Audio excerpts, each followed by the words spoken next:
I'm Mike Geringer. I teach strategy and international business at California Polytechnic in San Luis Obispo.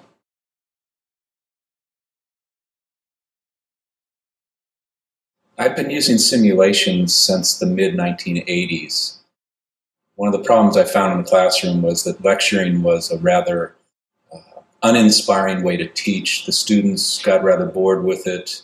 Wasn't very good for retention of the material. So I started using case studies quite a bit. That helped. But one of the difficulties we had with case studies was the inability to really follow decisions and see the implications, the outcomes. And I finally found simulations which I could use and found them to be incredibly engaging for the students and a nice way to enliven the class and make it a better learning environment.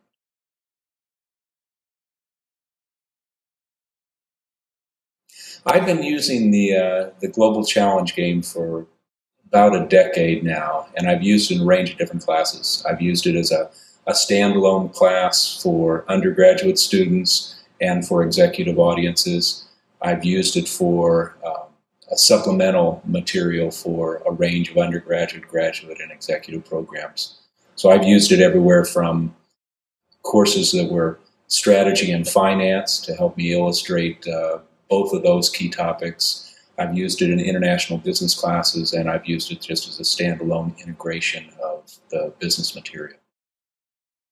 In terms of how I've been able to integrate it into classes, when it's not a standalone base, I've tended to use it as an effort to try to highlight the theory and the application of theory within the classes. I've been able to use it with audiences involving people who have no business training at all, engineering students, freshmen in undergraduate programs, things like that.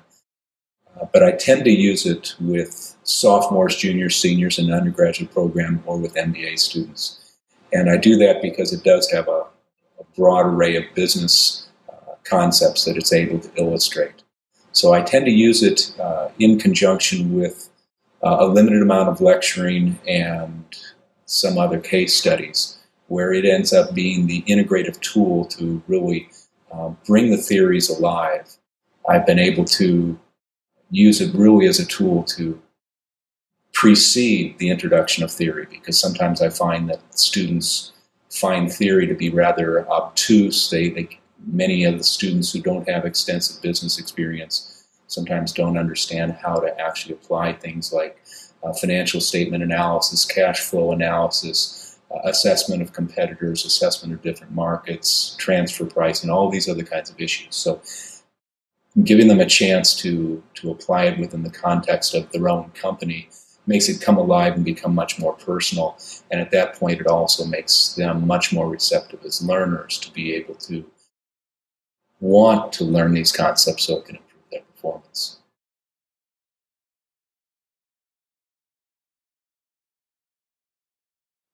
There's always a little bit of apprehension when students first begin a game, because they're not quite sure how it works. There are many different aspects of it that they have to become familiar with. So usually what I have students do is have them take a look at the YouTube video to practice with the game on an individual basis for half an hour or an hour. And that takes away the resistance enormously. And then I find that they get really engaged. Before you know it, they're making decisions. They're talking amongst each other about the trade-offs between different decisions.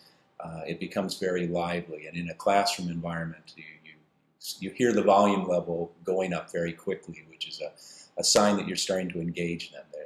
They become quite serious about it, but at the same time, they're having fun. A real sign of how much they enjoy it is that I normally have decision periods that are ending at around 10 p.m., say on a Tuesday and Friday night, as I do this current teaching quarter. And I've been having students texting me at 10:15 or 10:30 at night on a Friday night about the results they've had. If you think about undergraduate students who would be spending their Friday evening waiting to find out the results on simulation, that tells you that they're excited about it. They're engaged in their learning. They're really finding this to be something worthwhile. We also have a user log on the simulation, and I'm able to go on at night and see if people are logged on.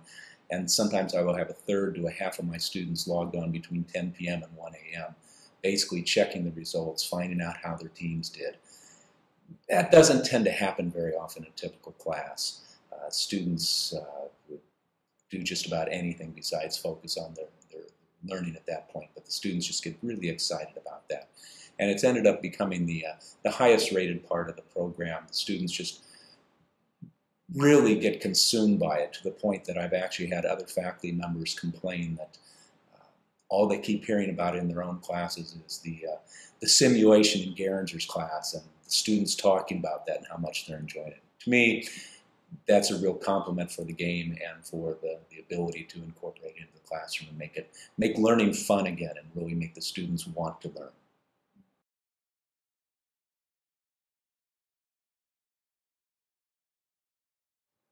I believe very strongly in the notion of learning by doing, which is really letting students go out and try on their own, make some mistakes, and try to see what works best. So from that standpoint, I don't get as actively involved as some instructors might with the use of a simulation. I let students go in, muck around a little bit, make some errors. When they have questions, I'm available. So I see my role more as a facilitator of their learning, trying to help them initially get familiar with the game, to use a range of practice rounds so that they are comfortable with the game. And then what I do is I tend to spend a bit of time after each round with reviewing some of the key outcomes, introducing some of the concepts which it's clear that students are starting to be challenged with. For example, at the beginning of the game, it's almost impossible to have students understand an issue such as transfer pricing. It's not something that's taught very often in individual classes, even within accounting programs. And so trying to lecture on the notion of transfer pricing, you might get the concept through, but the students do not get really engaged in that.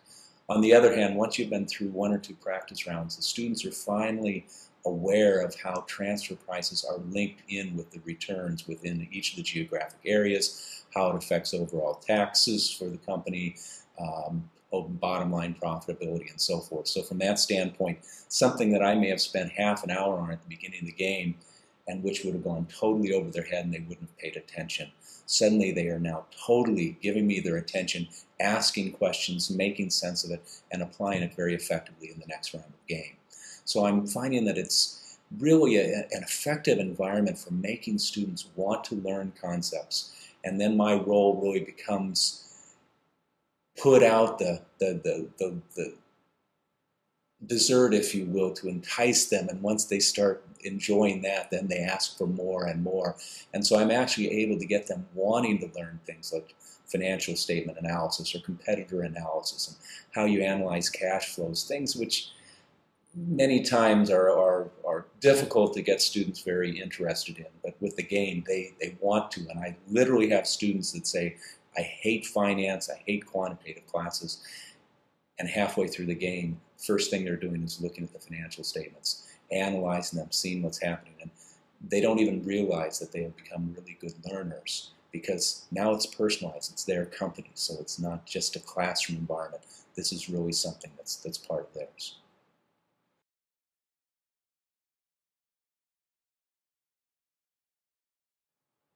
You know, learning has to be fun. You have to connect with the students in order for it to be effective.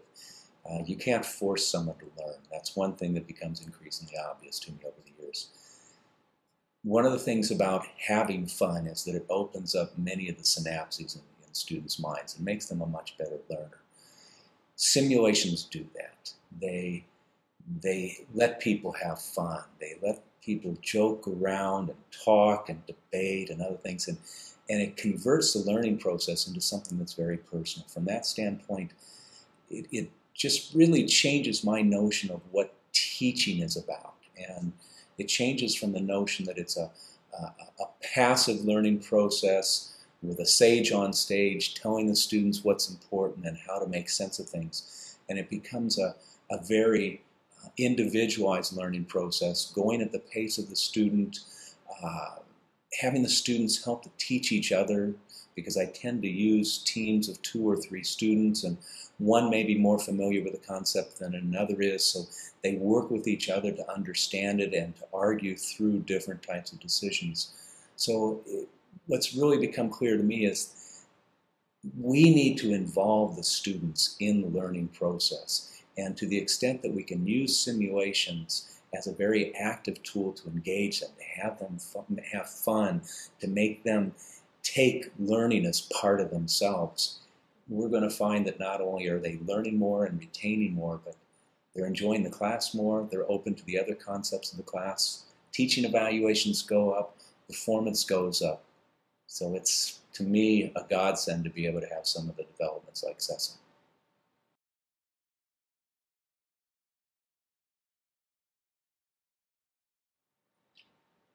One of the biggest problems for faculty that I've seen is that they've not used simulations before. And therefore it's something new, it's something different, it's something that they feel they can't control, they fear possible outcomes. So the biggest barrier is really an internal barrier on the part of the faculty members. The students love it uniformly. I have taught students from more than 60 nations with Cesim, and uniformly they love this game. It's fun. But the instructors, until they've had a chance to play a game themselves, until they've had a chance to become familiar with it, they often are fearful and hesitant about changing how they approach education. So my advice first, instructor, contact Cesim, play a practice game, see how easy it is to use, how much fun it is to use. It's a robust game, it works. You're not putting your course at risk. In fact, what you're doing is bringing in an invaluable teaching assistant that's going to help that course work better than before. So one of the key things is don't be fearful of a new technology or a new teaching tool. Bringing active learning into the classroom, you'll find very quickly, is one of the most effective ways to improve the effectiveness of your class and your teaching evaluations. And from the standpoint of retention of concepts and assessment of learning outcomes, you're going to find that it's an incredibly valuable tool for promoting that. From the standpoint of course design, I have used the simulation everywhere from a 2 to 3 day intensive class with graduate students and executives to spreading out over the course of a 15-week semester. There are many different ways of using the tool. You can use it from the beginning of class as a way of breaking the ice and getting the students to come together as a very effective learning community. You can use it as an end of course type of concluding event. There are many different ways of incorporating it. So the key thing is, what kind of learning do you want out of the class? Think about then how you can put together the number of practice rounds, which I strongly encourage you to use 2 or 3 practice rounds, the number of regular rounds you want to have, and think about the ways that you might be assessing learning. One of the things that I have found very useful with the students to get them involved, first 3 practice rounds is usually what I use if I've got the time. Otherwise I use 2, just because the students take some time, become familiar with the game, and those that pick it up faster should not have an advantage over the others just because of technical aspects. The second thing I do is, for every round, I put together a PowerPoint slide of projected return on capital employed and return on equity. And then I compare that to the actual achieved ones at the end of the round. So what I do is I put this either on the blackboard for the class, or I project it in class if it's an in-class environment. And then the students can see how well they're forecasting. In other words, from my standpoint, are you making sense of your competitive environment well? And so what I encourage them to do is be accurate on forecasting. It's an extremely valuable tool in the business sector, and it also helps you to achieve your performance goals. After around the 4th or the 5th year of the game, what I do is I add on an extra column to this, and that's going to be cumulative total shareholder return, or CTSR. I don't put that on earlier because I encourage the students to think about making investments that have long-term impact. So companies that invest very heavily early in new technologies and building new plants, in building their brand or other kinds of competitive options, they will probably have lower returns for their shareholders in the initial years. And I don't want them to focus too much on short-term outcomes, because that's one of the very things strategically that we don't want students to be doing. So I try to emphasize to them, short-term, think about your strategy, what you want to put in, how you're going to sequence that. And then as you're getting in the medium and longer term, start looking at, are we giving the returns to the shareholders, to the investors, to justify these kinds of decisions we're making, and long-term giving the kinds of outcomes. And then finally, a third thing I look at is, at the end of the game, sometimes students try to make the last round of results look good. And so they may cut back their R&D or advertising expenses, or not invest in new plants, things like that. So while it may make results look very good at the last year, they're not leaving a sustainable business for the next management team. So the third thing, besides accuracy of predictions on the forecast versus actual, and the shareholder returns, the third performance variable that I look at very strongly is leaving a company with a sustainable basis so that the next management team can come in. And I find in doing that, those three variables are very good for students to be able to understand, keep them focused on the important aspects of the game, and keep them focused on key learning outcomes that I have. And from an instructor standpoint, if there are additional things you're really looking for people to understand, whether it's going to be management of working capital, or being able to develop strategies that fit very well with different markets of the world, those are things that you can design in your own performance assessments, as well as the feedback you give to the students.